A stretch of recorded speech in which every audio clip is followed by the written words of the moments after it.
of faith after the third part. Manje siyabuza sithi kanti bekwenzakalani. Bathi hayi meme sixoxa ngephepha. Sabona tikilibiti phansi. Mase sesimbuza third papa uthi hey meme yazi ngithi ngibhalile mara ngathi ngibhale into yami yazi. Not what the paper was asking. Yeah, but so ngisho njalo bantwana mama. But all the same, I wish you or we wish you luck. We wish you ukuthi ekugcineni nifane nabo labafana bakwa-Israyeli. Make us proud. Make us proud. Get all the skills. Niyabona ilizwe lethu liphethwe abantu abanjani. Yes. Kudingeka thina siyongena. Kudingeka siyongena iParliament kumele ichinje. Kungena ama-Christians abayi-Christian kampela. Abantu abasindiswe abamesabayo uNkulunkulu kunganyamalali ngisho nesenti. Imali iye la kumele iye khona. Idingo ziye la kumele ziye khona. So ngalokho ngithi good luck bantwana. Amen. Olombuzo. 5 minutes. Oh, mangiqaleni. Question mama lithi isikhathi sokulala. Abantwana abaningi abazwani nokulala uma bayobhala. Umuntu ufika khathele emafika esikoleni abe blank. So angazi isikhathi sokulala lelo isikhathi singakanani. Ngicela ukuthi mathi uyafuna nje isikhathi sokufunda singakanani once wasibheka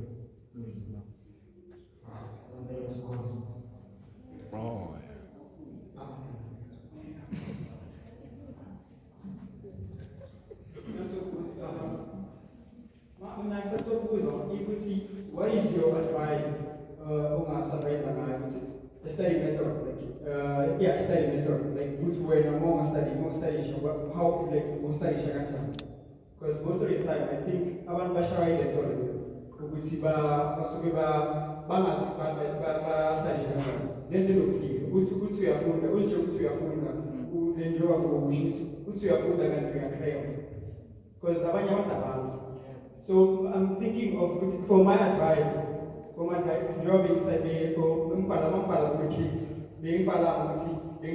question paper from 2015 or until 2020. So being question one, we all know it's multiple choice, online science it's multiple choice.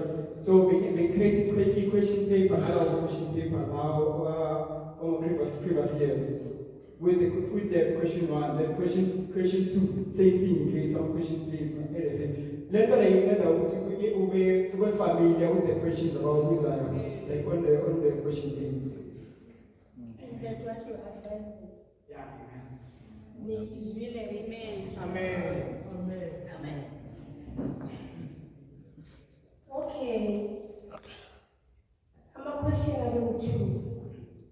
Ukuthi isikhathi sokustudisha nokuthi your time plan. So i-time plan, you devise it according to your needs. If when I'm comfortable nokuthi uzostudisha mhlambe 2 hours or 3 hours a day, plan ukuthi like mina when I was at college, I would come back from a college and sleep ngaleso sikhathi. And then mabalala endlini, I wake up. Uyangithola.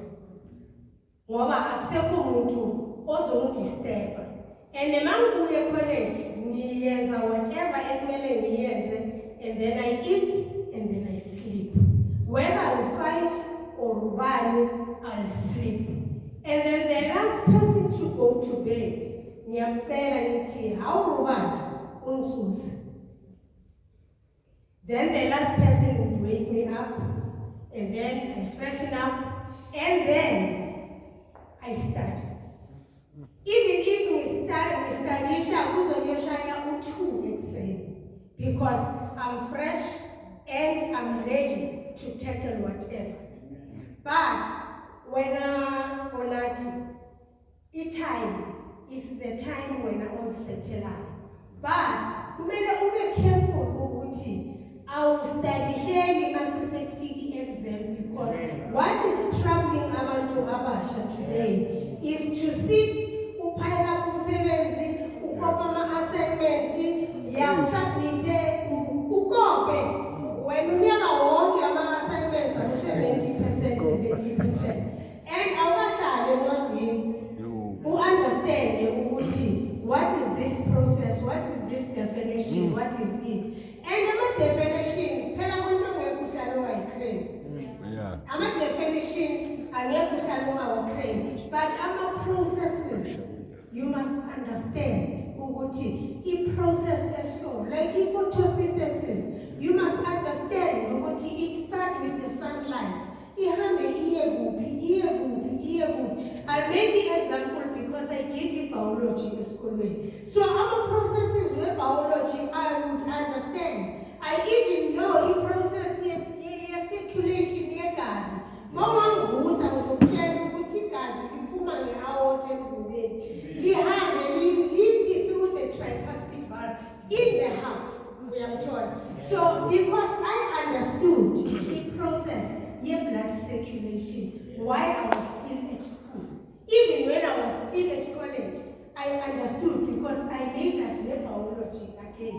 So now whatever if ufunda economics or ufunda accounting, funda ama-concepts, ufunde ukuthi i-formula ithini. I-formula noma ngakunika any sum manje, if une-formula uyazi by head, angeke kuhambe wrong. So bongiwe mntanami onathi nani nonke kumele lenze sure ukuthi when you devise a study plan siya-accommodate. Ungathi awulale ebusuku ngoba le mithi eniyiphuzayo enenza ningalali ikunika i-blackout ku-exam. Uthola i-shutdown kube mnyama thuthu size sikukhiphe ku-exam room omunye afende, because the brain is meant ukuthi i-process up to a certain level, and then beyond that it does not take. Uke wazibona nawo mawuthi uya-overreader or uya-overstudisha, so ubona ukuthi uyafunda mara usazi ukuthi ufunda ini. Uke bakwenza lokho? That's when the brain has taken too much than it can process. So when I enza sure ukuthi labo bioplus baku-market, they promote your product here. But only when you bioplus, when you eat healthy, all the things as you bioplus, they are there, vegetables, they are there, water, they are there, fruits. All the things that is called, what are you in the end? Hey, Nani has the meat. Yeah. Young listen to biostrap is opening us, it's good for the brain, it's good for what? When you eat vegetables, look at how people in Africa are so strong. Because Mamba Bugela are Nigerian. Bapilum rock njani. Abu mama bakho, bapilum rock. Elumro njani? Green. Emakhethi yabo kugcwele ini? Kugcwele ama-vegetables, kugcwele ama-fruits. People in Limpopo, they eat fruits and vegetables. Thina la eGauteng sibahlula ngani? If udla ikota manje, ngiyakutshela ngegama lenkosi, akubhale ungakadli ikota. Uyiyeke ikota for these days. Lela zambane likukota, i-chips elikukota, lenze izambane. Udle izambane, udle ifish, udle, and i-fish you don't have to eat iheko. Ifish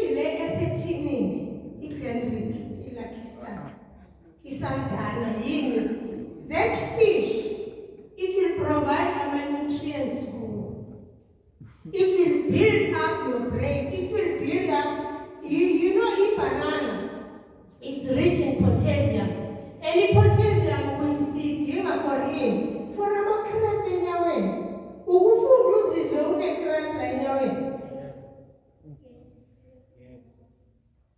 To shorten the potassium. And what must you eat? Just the banana. What you say, spend a little doctor, what you shorten the potassium. Eat 2 bananas 3 times a day.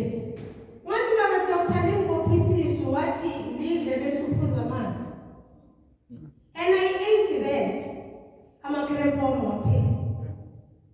So, Nati, for this month or these 3 months, sipa. I guess it's changing lifestyle here too. See the way of life, which will be eating healthily. After again on December, so December, so no diet time on December, I diet. Yeah. But for this 10, try to readjust the diet here and be as healthy as you can. And drink a lot of water. Uona tinimzulu te upuza 4. Kone mababuza manje ngithi uthe 14. Kone mababuza ukuthi bagcine nini uphuza amanzi. Amanzi bawaphuzayo asetiyeni. But natural water abayiphuzi. So bantwana bami nginishela okuhle kodwa and ngifuna next year nifakaze lapha.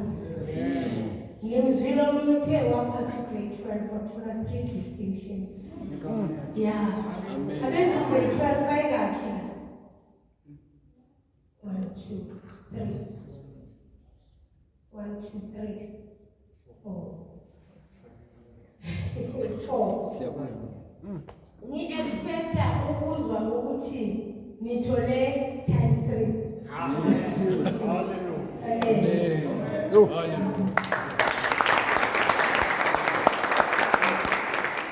Hallelujah. Siyabonga kakhulu.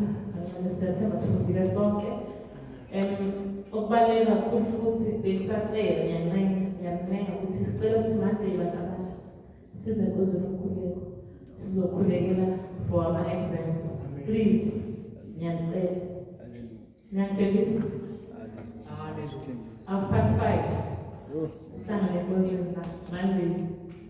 Amen. Okay, isikhathi samanje, isikhathi sezwi. Amen. Oh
one.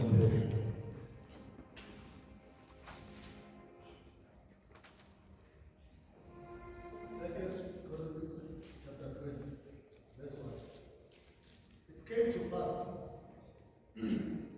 It came to pass after this, also that the children of Moab and the children of Ammon, and with them, I have said the Ammon came against Jehoshaphat to Bethel. Cela uphethe ilimi lesintu esifundweni. Ekugcineni uSolomoni waqala ukwakha indlu kaJehova. 2 Chronicles chapter 20.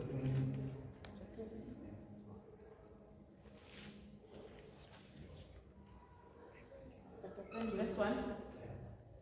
Wathi kamuva abantwana bakwaMowabi nabantwana bakwa-Amoni nabanye kuma-Amoni kanye nabo beza bezokulwa noJehoshaphat.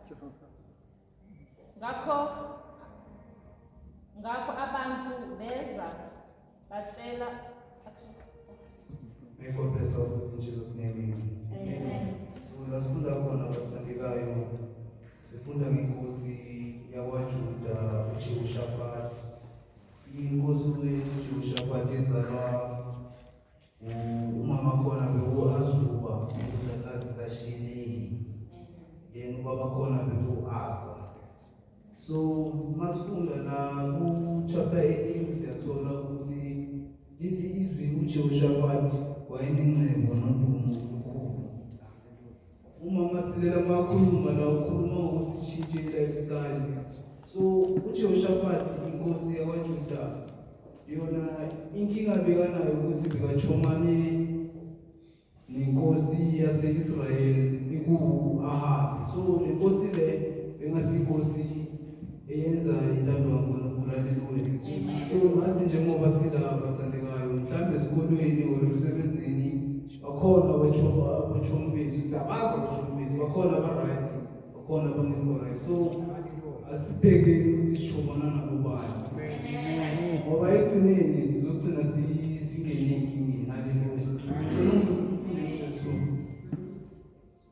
Ngakho abantu beza batshela Jehoshaphat bathi kukhona esikhulu esizokulwa nawe esivela esifundeni sasolwandle wa-Edomu, futhi bheka sise-Hazazoni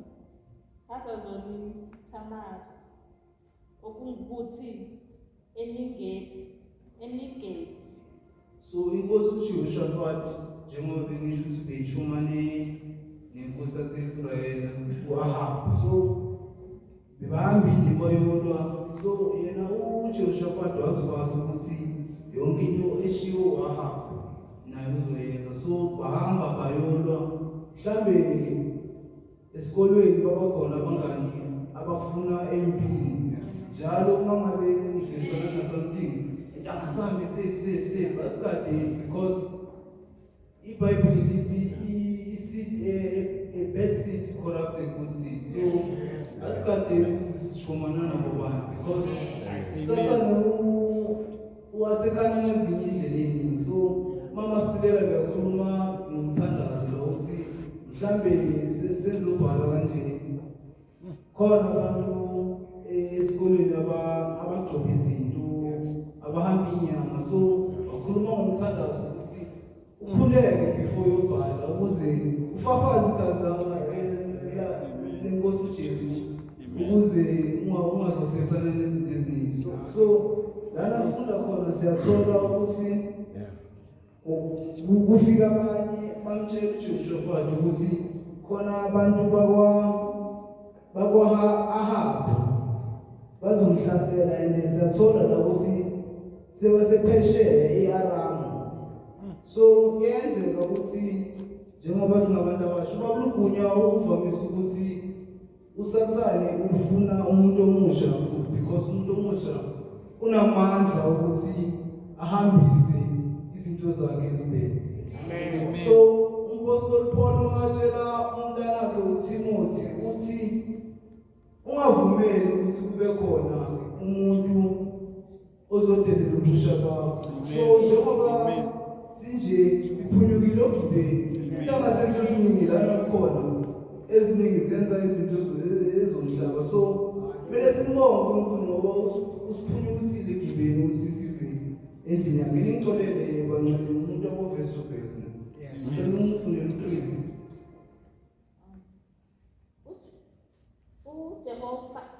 uJehoshafati wesaba futhi wazimisela ukuba afune uJehova.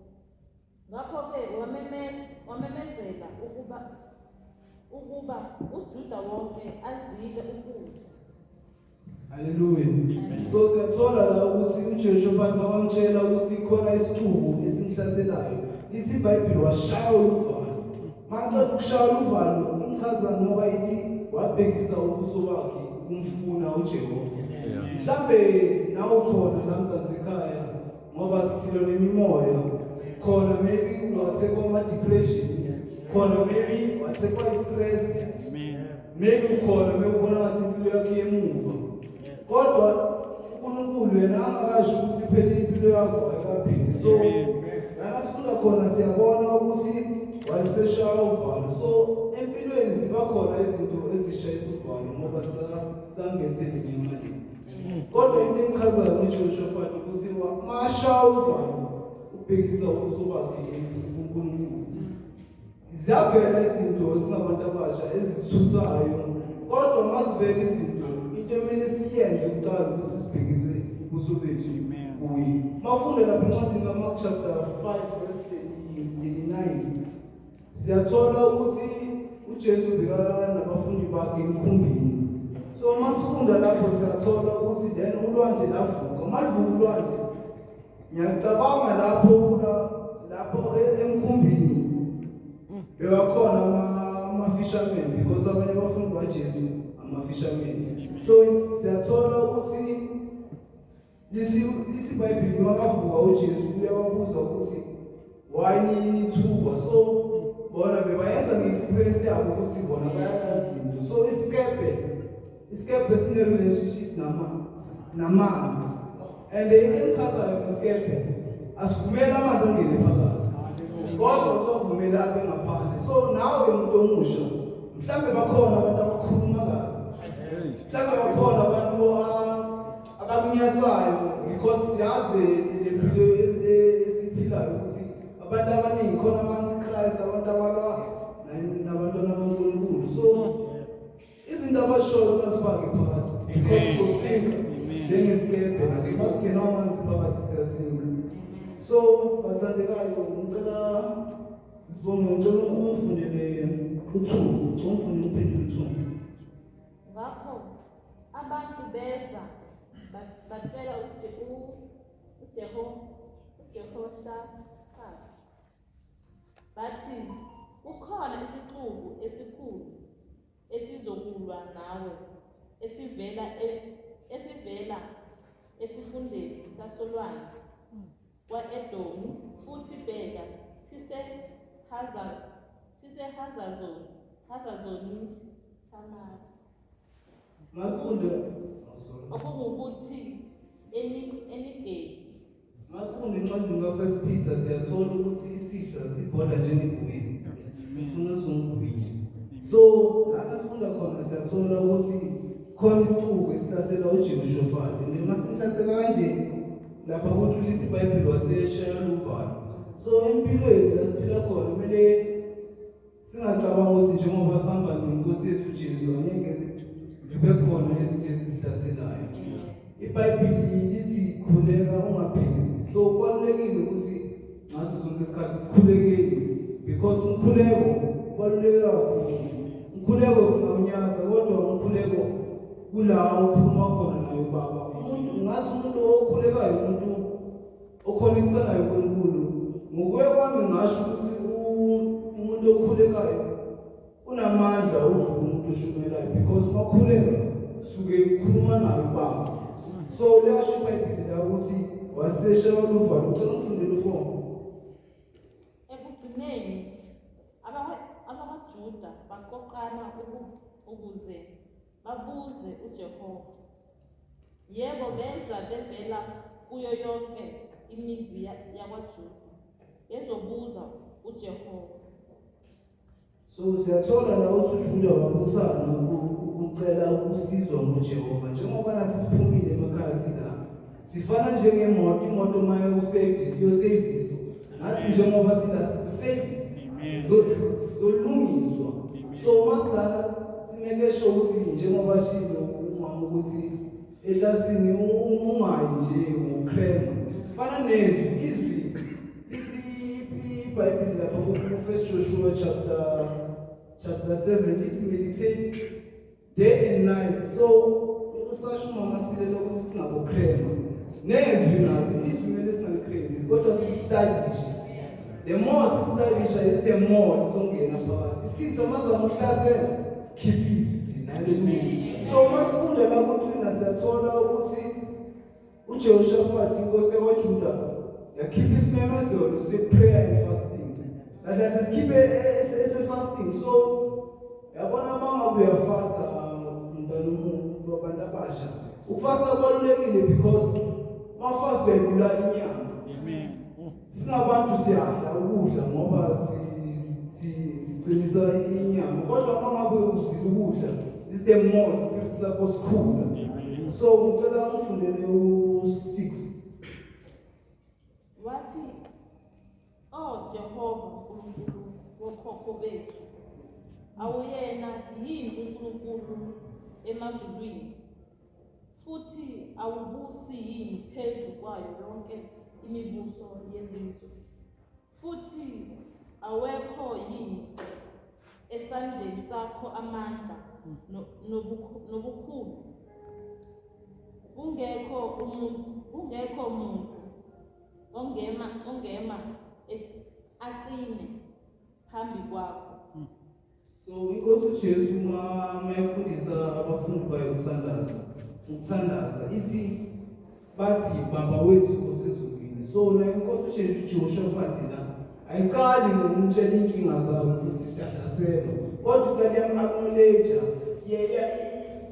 imnika indawo yakhe ngoba mkhulu. So nathi singabantu abasha masikhuleka sometimes singaveli nje njalo ucela.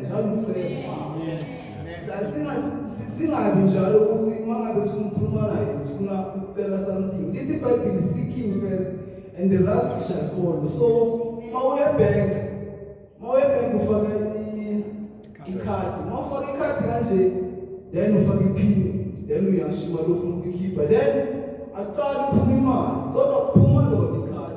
Ngoba uzophuma imali icala uzokhohlwa ikhadi wakho.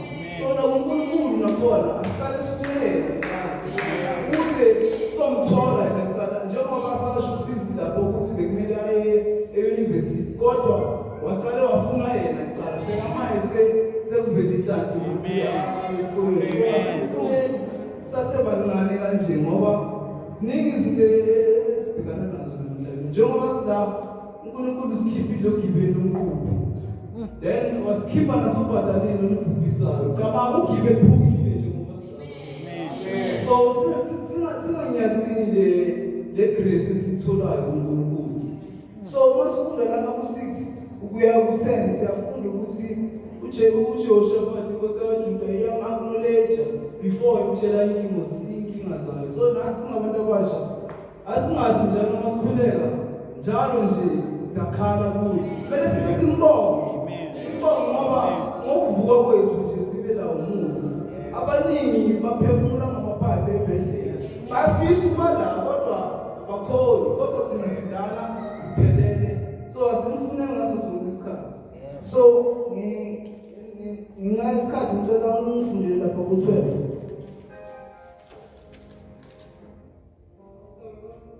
Nkulunkulu wethu ngeke yini ubahlulele ngoba awekho kithi amandla Phambi kwalesi siqubu esikhulu esizayo sizokulwa nathi futhi thina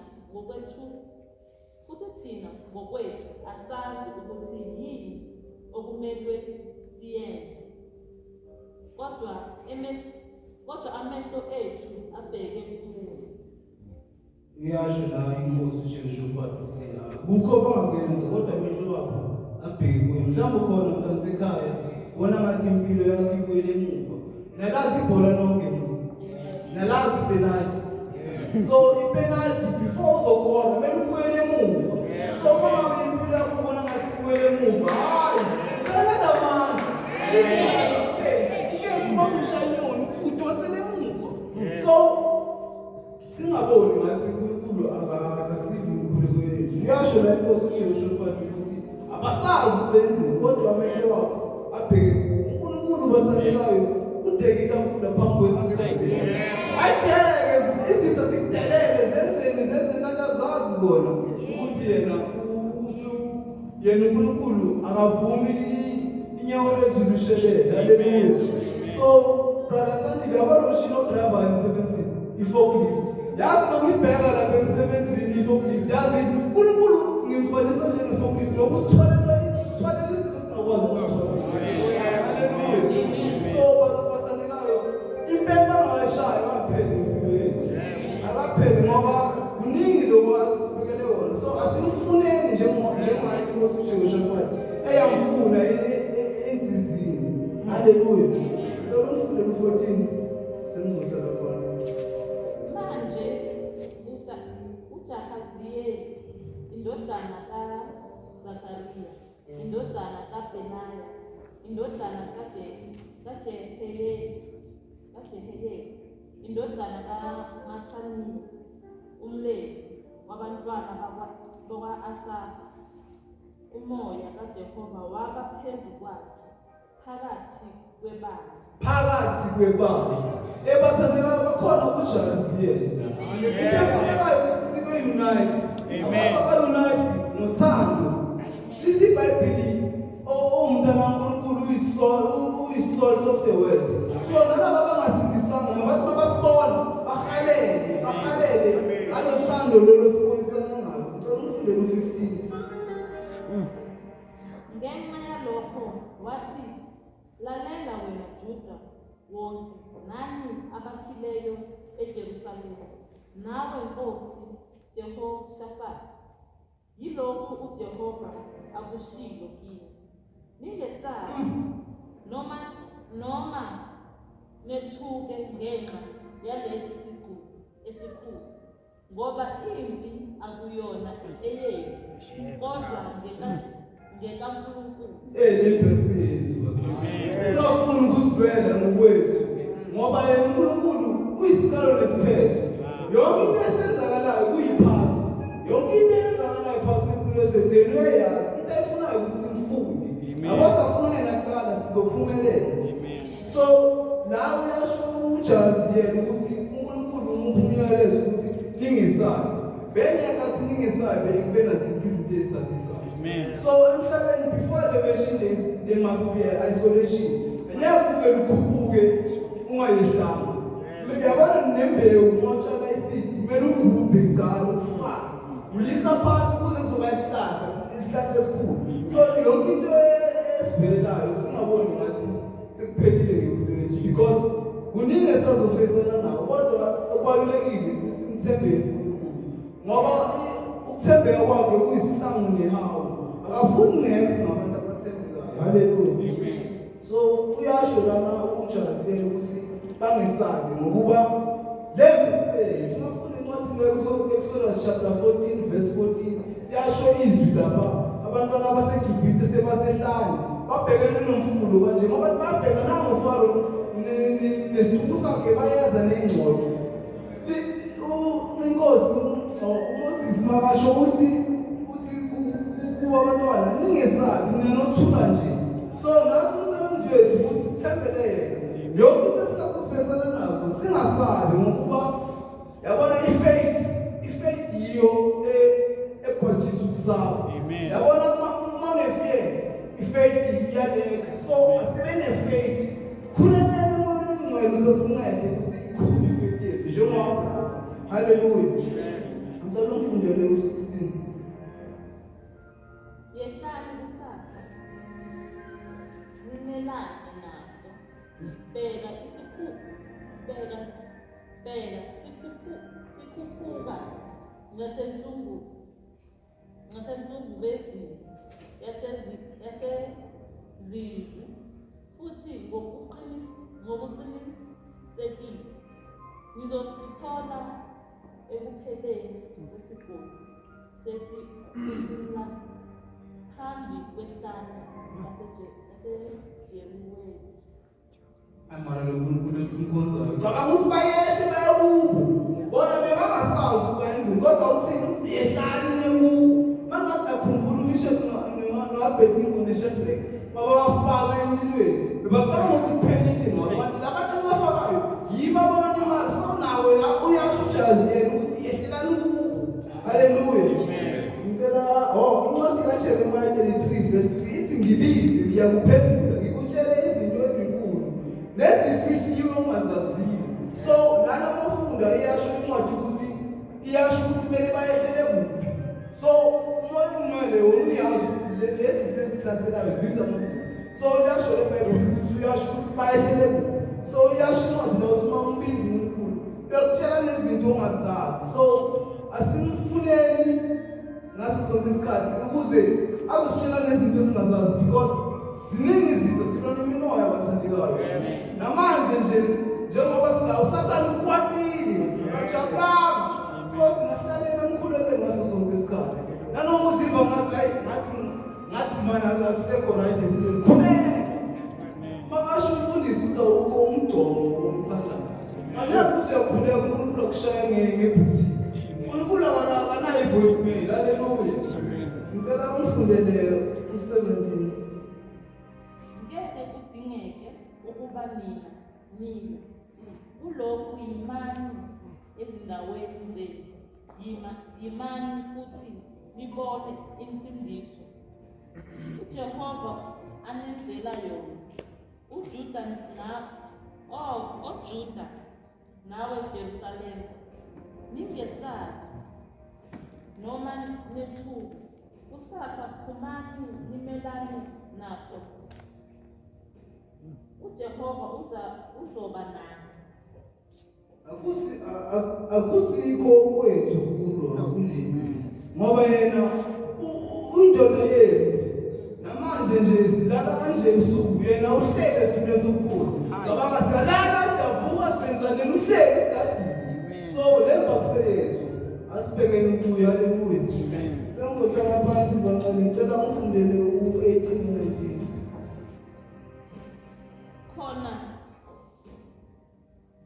khona manjalo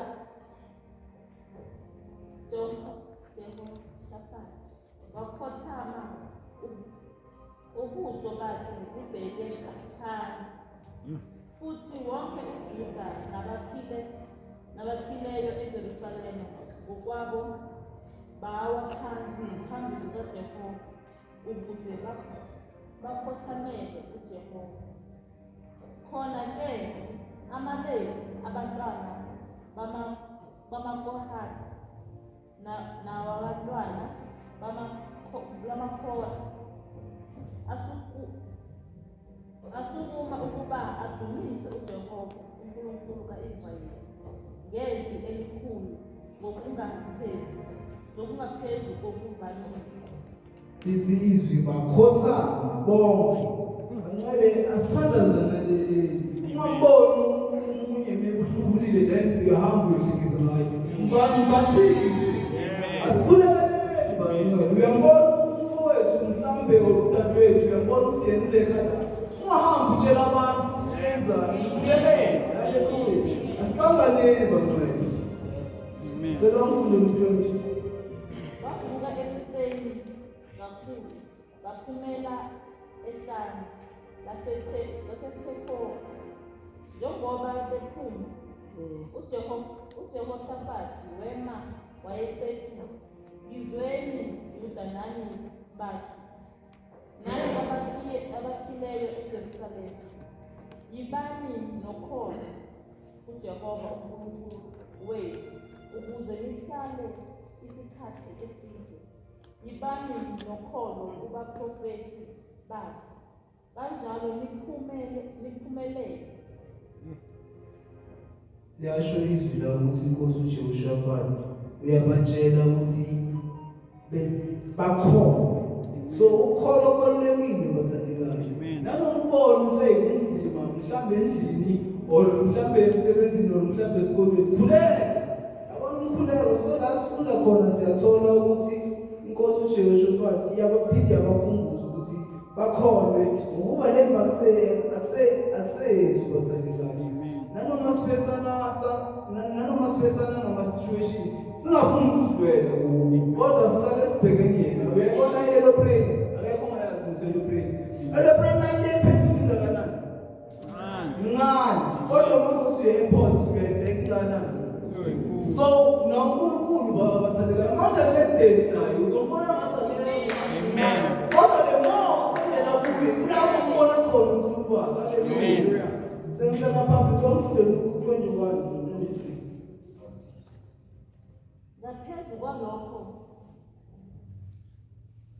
Ngaphezu kwalokho wacelisana nabantu futhi wamisa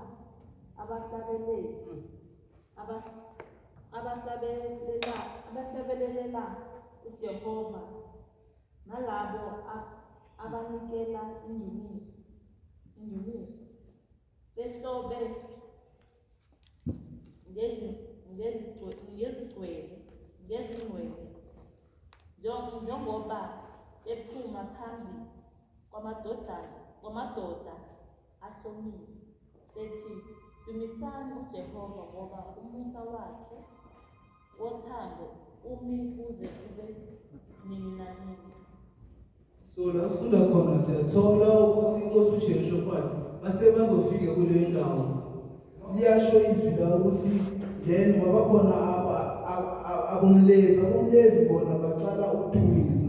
So ukudumisa kunamandla bathandekayo, ukudumisa singakunyathi. Nanoma sothi sadumisa uNkulunkulu singamdumisi nje, kodwa simdumise from the heart. Ngoba there's a power in praise. So singacabanga ukuthi mangabe siyahlabelela for fun. No, siyamhlabelela ngoba siyambonga. Mkhulu yena, uyaphila bathandekayo. So bathandekayo, la sifunda khona siyathola ukuthi inkosi uJehoshafati azange yazivela kule mpilo, kodwa yabhekisa ubuso wakhe kuNkulunkulu. So siyathola ukuthi mase bafikile lapha abahlabelelayo bamaphambili, uyabona ukuthi le faith yabo yabayenza ukuthi banqoba. Baba baphambili cabanga laba baphethe ikhali bame emuva, kodwa abahlabelayo bame phambili. Bekuba ngathi bayazi bazogcoba. Makasho usisi lapha uyasho ukuthi ubusiswe lezwi lapha uGenesis ukuthi uAbraham akakhuphuka nomntanakhe utshela laba babili ukuthi bayabuya. So asisameni ukukhuluma positive, nanoma sifesana nama-situation abuhlungu, kodwa asikhulume positive ngoba i-negativity izosenza sileke enkolweni. Haleluya. So wanamhlanje ilokhu bathandekayo, inkosi inkosisi. Amen.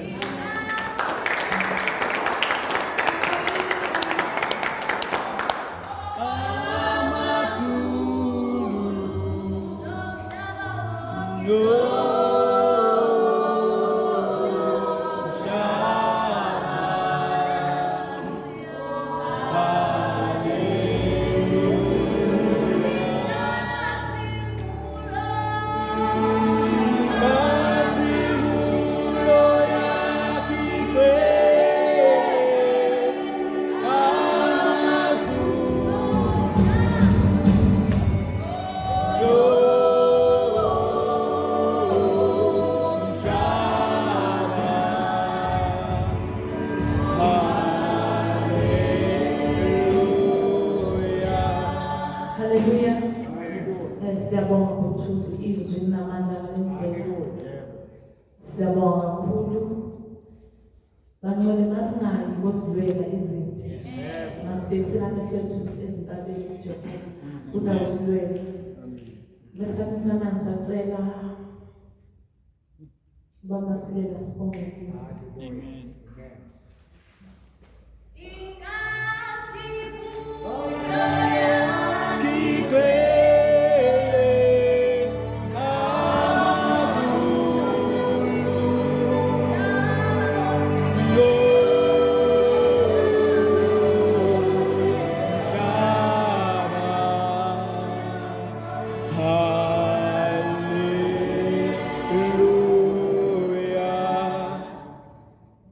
Ntambama siyabonga ukuthola